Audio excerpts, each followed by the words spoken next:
ناظرین، داستان خالد بن ولید رضی اللہ تعالی عنہ کے سلسلے میں یہ ہماری دوسری ویڈیو ہے۔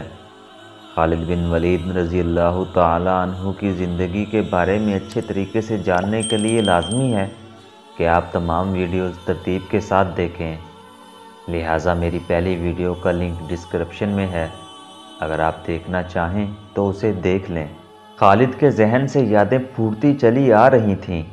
ذہن پیچھے ہی پیچھے ہٹتے ہٹتے 16 برس دور جا نکلا۔ 613 کی ایک شام رسول کریم صلی اللہ علیہ وآلہ وسلم نے قریش کے چند ایک سرکردہ افراد کو اپنے ہاں کھانے پر مدعو کیا۔ کھانے کے بعد رسول کریم صلی اللہ علیہ وآلہ وسلم نے اپنے مہمانوں سے کہا، اے بنی عبد المطلب، میں تمہارے سامنے جو تحفہ پیش کرنے لگا ہوں وہ عرب کا کوئی اور شخص پیش نہیں کر سکتا، اس لیے کہ اللہ نے مجھے منتخب کیا ہے۔ مجھے اللہ نے حکم دیا ہے کہ تمہیں ایک ایسے مذہب کی طرف بلاؤں جو تمہاری دنیا کے ساتھ تمہاری عاقبت بھی آسودہ اور مسرور کر دے گا۔ اس طرح رسول خدا صلی اللہ علیہ وآلہ وسلم نے پہلی وحی کے نزول کے 3 سال بعد اپنے قریبی عزیزوں کو اسلام قبول کرنے کی دعوت دی۔ خالد اس محفل میں نہیں تھا، اس کا باپ مدعو تھا۔ اس نے خالد کو مذاق اڑانے کے انداز میں بتایا تھا کہ عبد المطلب کے پوتے محمد صلی اللہ علیہ وآلہ وسلم نے کہا ہے کہ وہ اللہ کا بھیجا ہوا نبی ہے۔ ہم جانتے ہیں کہ عبد المطلب قریش کا ایک سردار تھا۔ الولید نے اپنے بیٹے خالد سے کہا، بے شک محمد کا خاندان اعلیٰ حیثیت رکھتا ہے، لیکن نبوت کا دعویٰ اس خاندان کا کوئی فرد کیوں کرے؟ اللہ کی قسم اور حیبل اور عزا کی، میرے خاندان کا رتبہ کسی سے کم نہیں۔ کیا نبوت کا دعویٰ کر کے کوئی ہم سے اونچا ہو سکتا ہے؟ آپ نے اسے کیا کہا؟ خالد نے پوچھا۔ پہلے تو ہم چپ ہو گئے، پھر ہم سب ہنس پڑے۔ الولید نے کہا، لیکن محمد کے چچا زاد بھائی علی نے محمد کی نبوت کو قبول کر لیا ہے۔ خالد اپنے باپ کی طنزیہ ہنسی کو بھولا نہیں تھا۔ خالد کو 629 کے ایک روز مکہ اور مدینہ کے راستے میں ایک نخلستان میں لیٹے ہوئے وہ وقت یاد آ رہا تھا۔ رسول اللہ صلی اللہ علیہ وآلہ وسلم جن کی نبوت کو قریش کے سردار قبول نہیں کر رہے تھے، اس نبوت کو لوگ قبول کرتے چلے جا رہے تھے۔ ان میں اکثریت نوجوانوں کی تھی۔ بعض مفلس لوگوں نے بھی اسلام قبول کر لیا۔ اس سے نبی کریم صلی اللہ علیہ وآلہ وسلم کے حوصلے میں جان آ گئی تھی، اور آپ صلی اللہ علیہ وآلہ وسلم نے اسلام کی تبلیغ تیز کر دی۔ آپ صلی اللہ علیہ وآلہ وسلم بت پرستی کے خلاف تھے۔ مسلمان ان 360 بتوں کا مذاق اڑاتے تھے جو کعبہ کے اندر اور باہر رکھے ہوئے تھے۔ طلوع اسلام سے پہلے عرب ایک خدا کو مانتے تھے، پر وہ پوجتے ان بتوں کو تھے۔ انہیں وہ دیویاں اور دیوتا کہتے تھے اور انہیں اللہ کے بیٹے اور بیٹیاں مانتے تھے۔ وہ ہر بات میں اللہ کی قسم کھاتے تھے۔ قریش نے دیکھا کہ محمد صلی اللہ علیہ وآلہ وسلم جس دین کا انہوں نے مذاق اڑایا تھا وہ مقبول ہوتا جا رہا ہے، تو انہوں نے آپ صلی اللہ علیہ وآلہ وسلم کی تبلیغی سرگرمیوں کے خلاف محاذ بنا لیا اور مسلمانوں کا جینا حرام کر دیا۔ خالد کو یاد آ رہا تھا، اس نے اللہ کے رسول صلی اللہ علیہ وآلہ وسلم کو گلیوں اور بازاروں میں لوگوں کو اکٹھا کر کے انہیں اسلام قبول کرنے کی دعوت دیتے اور بتاتے دیکھا تھا کہ بت انہیں نہ فائدہ دے سکتے ہیں اور نہ نقصان۔ عبادت کے لائق صرف اللہ ہے جو واحد لا شریک ہے۔ رسول خدا صلی اللہ علیہ وآلہ وسلم کی مخالفت کے قائد قریش کے 4 سردار تھے۔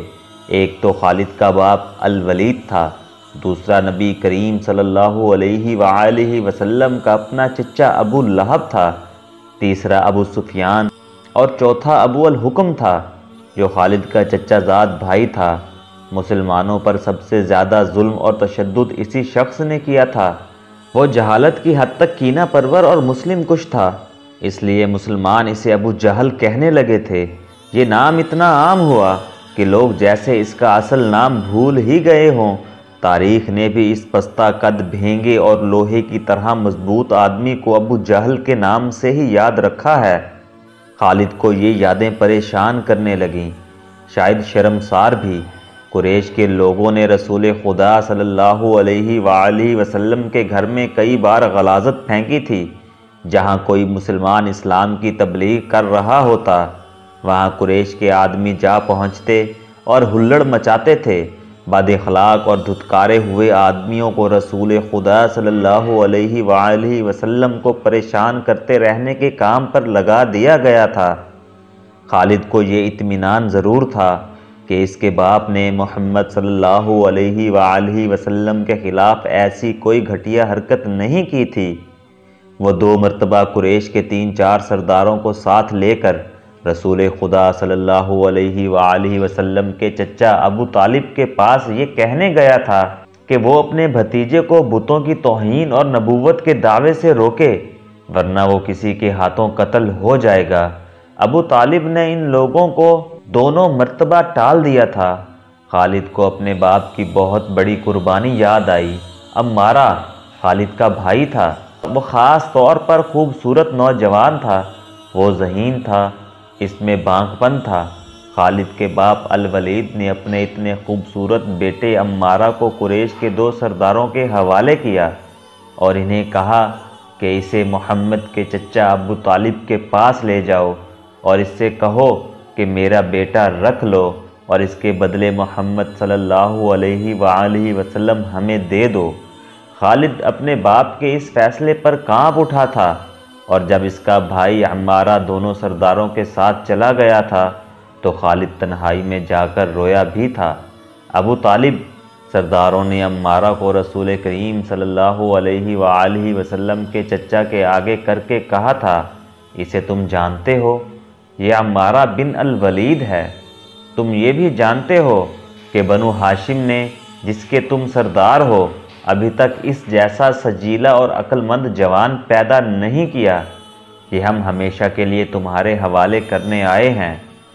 اپنا بیٹا بنا کر رکھو گے تو یہ تمام عمر فرما بردار رہے گا، اور اگر اسے غلام بنا کر لو گے تو قسم ہے اللہ کی تم پر اپنی جان بھی قربان کر دے گا۔ مگر تم اسے میرے حوالے کیوں کر رہے ہو؟ ابو طالب نے پوچھا، کیا بنو مخزوم کی ماؤں نے اپنے بیٹوں کو نیلام کرنا شروع کر دیا ہے؟ کہو اس کی کتنی قیمت چاہتے ہو؟ اس کے عوض ہمیں اپنا بھتیجا محمد صلی اللہ علیہ وآلہ وسلم دے دو۔ قریش کے ایک سردار نے کہا، تمہارا یہ بھتیجا تمہاری رسوائی کا باعث بن گیا ہے۔ اس نے تمہارے آباء و اجداد کے مذہب کو رد کر کے نیا مذہب بنا لیا ہے۔ کیا تم دیکھ نہیں رہے کہ اس نے قبیلے میں آدمی کو آدمی کا دشمن بنا دیا ہے؟ تم میرے بھتیجے کو لے جا کر کیا کرو گے؟ قتل۔ قریش کے 2 سردار نے جواب دیا، ہم محمد صلی اللہ علیہ وآلہ وسلم کو قتل کریں گے۔ یہ بے انصافی نہیں ہوگی۔